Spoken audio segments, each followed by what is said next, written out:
રાણાને કોઈ કીધું કે મીરા જે છે એ મીરા ભગવાન કૃષ્ણના પ્રેમમાં છે અને ભગવાન કૃષ્ણ સાથે પ્રેમ છે.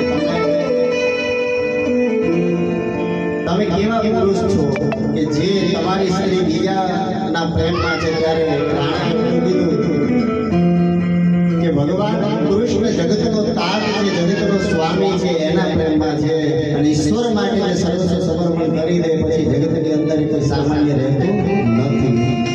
કદાચ જમવાનું હોય એની સાથે ભગવાનનું નામ જોડાય તો પ્રસાદ બની જાય, જમતી હોય એની સાથે જોડાય તો ભક્ત થઈ જાય.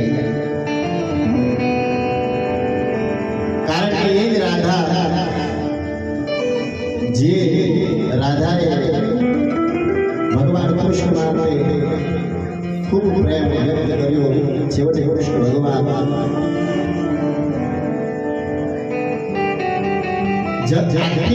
આખી શ્રીમદ ભાગવત તમે વાંચી લો, એની અંદર ભગવાન કૃષ્ણ કોઈના માટે નથી લડ્યા, ખાલી રાધા માટે લડ્યા હતા.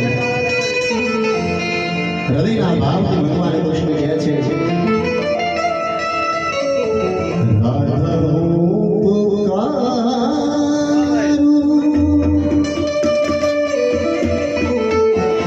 સુની